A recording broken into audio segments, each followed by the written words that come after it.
There are two moves that I think head coach Ron Rivera needs to make before the start of the 2023 season. I'm going to be breaking that down here in just a second. But first, go ahead and click that subscribe button if you want to join us next Monday night, where we're going to be having a live watch party of Monday Night Football here between the Washington Commanders and the Baltimore Ravens. We're going to be doing a bunch of stuff. We're going to be having a lot of fun. So if you want to join us here and watch the game with us here on YouTube, go ahead and click that subscribe button for me right now.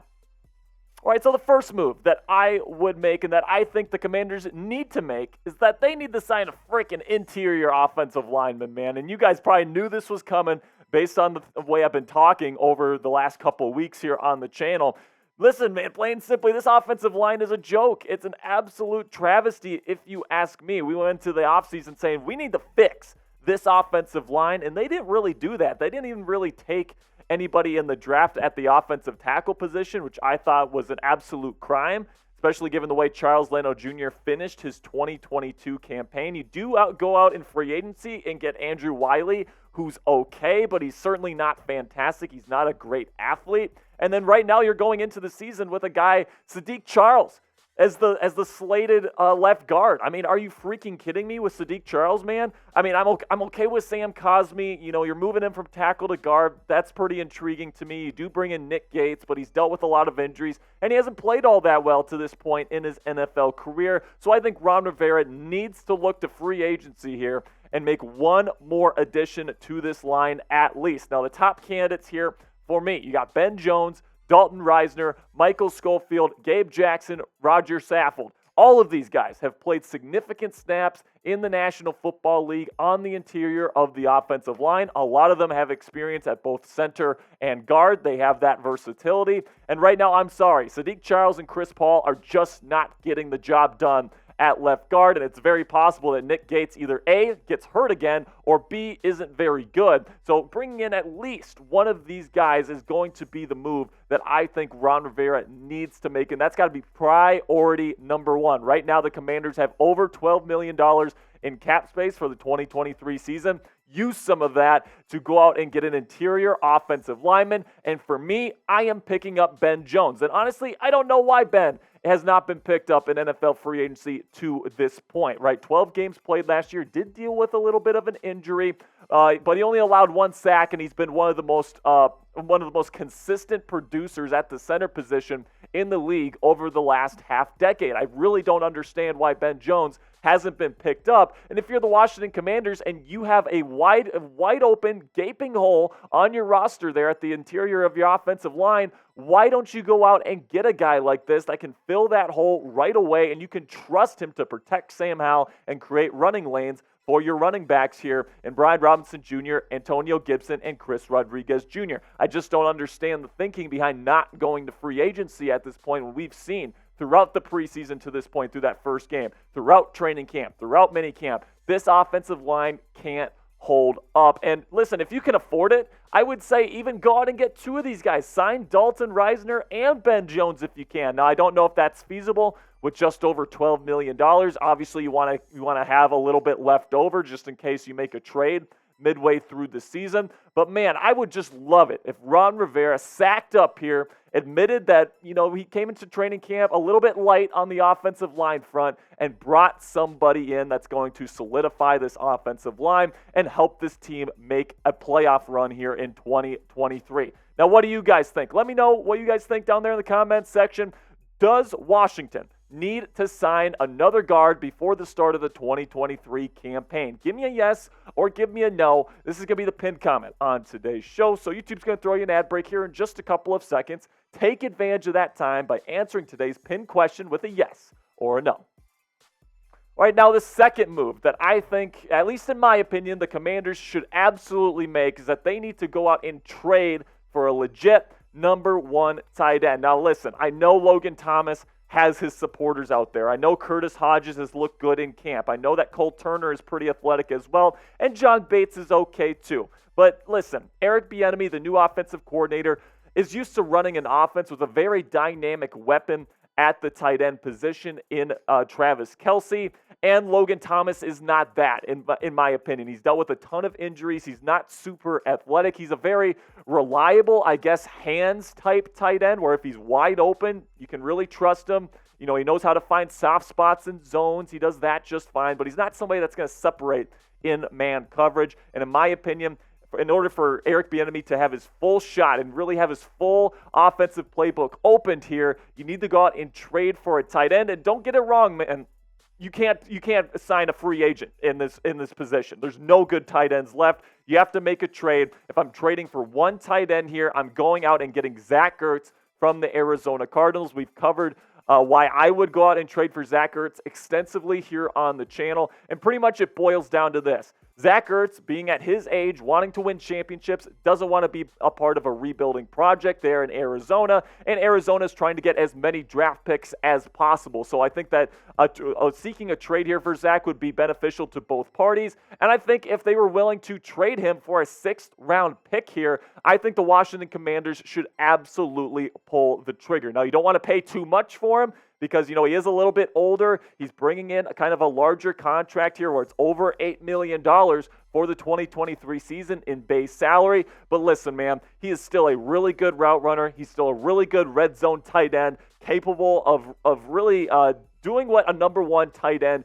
in the National Football League does. He's dealt with some bad quarterback play over the last couple years of his career. And I think with this offense, with Eric Bieniemy, I think he could really flourish, and I think the Commanders should absolutely pull that trigger if Arizona is willing to deal. Now let me know what you would do down there in the comment section if this was the trade offer here. Zach Ertz for 2024 6th-round pick. Are you pulling the trigger? Type A if you're accepting this trade, or type D if you're going to decline.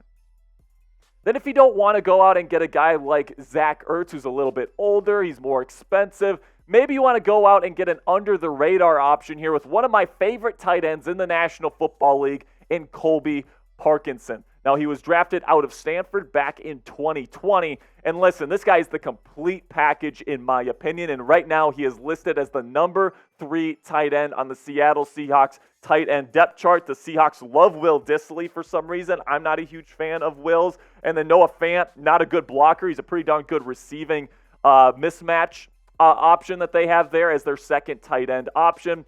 But Colby is somebody that can do it all. He's a really good blocker. He's an athletic dude. He gets open against man coverage as well. And right now, it seems like Seattle might be undervaluing him a little bit, and that might be a good opportunity for the Commanders to swoop in and maybe try to get Colby, a young, explosive, athletic tight end here for a good price. And honestly, this might sound a little bit crazy.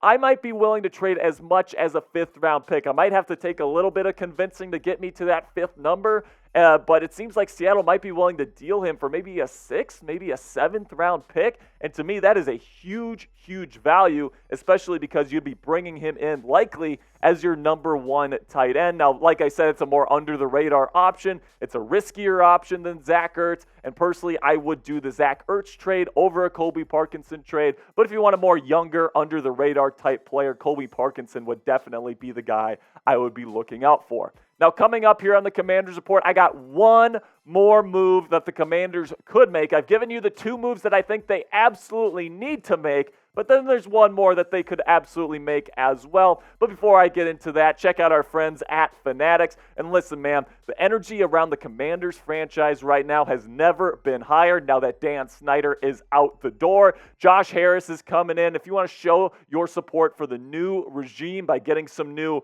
Commanders gear in your closet, you can go to chatsports.com/Commanders combo, where you can get this awesome t-shirt combo for game days here. During those fall days, you got the long sleeve t-shirt there with the Commanders logo. For those hot summer days, you got the burgundy short sleeve with the Commanders helmet on there. Really great combo for you guys. So if you want some more Commanders gear, you know where to get it, man. chatsports.com/Commanders combo. All right, so now the potential third move that Ron Rivera could make is sign Kareem Hunt. Now, the running back a market on free agency right now is definitely dried up, with Dalvin Cook and Ezekiel Elliott both finding new homes with the Jets and Patriots respectively. And, I think that the Commanders, the one piece in their running back room that they're kind of missing right now is a dynamic weapon that can really hit home runs. Brian Robinson Jr., I really like him, man. He's very smart. He's very tough. He's a very solid number one running back in this league, but he's definitely not a home run hitter. He doesn't have the long speed for that. And then Antonio Gibson has the explosiveness. He has the long speed, but he doesn't have the intelligence. He doesn't have the vision that Brian Robinson has. He doesn't have the toughness either, at least in my opinion. And Chris Rodriguez Jr., we'll see with him, but I'm excited for his future. But a guy like Kareem Hunt, throughout his career, has been an explosive type running back. Now, last year with the Cleveland Browns definitely took a dip, just 3.8 yards per carry, big time fall off, and I think the NFL kind of feels like he's a little bit cooked at this point. Just 3 touchdowns as the number 2 back for Cleveland. And then over the last several years here, he's been declining a little bit. 2021 was a pretty decent year at 4.9 yards per carry and 5 touchdowns. But, Kareem had some of his best years in the National Football League. He led the NFL in rushing one year with Eric Bieniemy as his offensive coordinator with the Kansas City Chiefs. If there's anywhere that he can have a career revival, I think it's here with the Washington Commanders. Now, I don't think that, the Commanders should sign him to a big contract, right? They shouldn't sign him to what, say, Dalvin Cook signed, or even what Ezekiel Elliott signed for. I think it should be for like $3-4 million, and this should be a prove-it year for Kareem Hunt to try to prove that he's still a number 1 or even a number 2 running back at this point, because I think even if you sign Kareem Hunt, Brian Robinson Jr. is still getting a lion's share of the carries here in Washington. But, I could take or leave Kareem Hunt at this point. Last year was a big fall off, and I like the guys in the Commanders running back room right now, so I don't think it's a glaring need like maybe tight end and interior offensive linemen are. But, if they made that addition and the news comes out that they've signed Kareem Hunt, I'll be excited about it. I won't hate the addition, and I think it would bring a dynamic element that might be missing a little bit in that Commanders running back room right now. Now, give me a name down there in the comment section. Which player do you want the Washington Commanders to add before the year? Is it Ben Jones? Is it Kareem Hunt? Is it somebody else? Let me know down in the comment section who's one player you want Ron Rivera to add to this roster before the start of the year. And that'll be it for me today. Commanders fans, really do appreciate all the support. Make sure you click that subscribe button down below, because we're going to be covering all 17 games of the Commanders schedule this year. We're going to have a couple of live watch parties for you, including next Monday night for the Week 2 matchup in the preseason. We're going to have a lot of fun this year, and if you want the comprehensive Commanders fan experience for free here on YouTube, this is the place for you, so click that subscribe button right now. I will see you guys later. My name is Jack Sperry, and until next time, hail to the Commanders.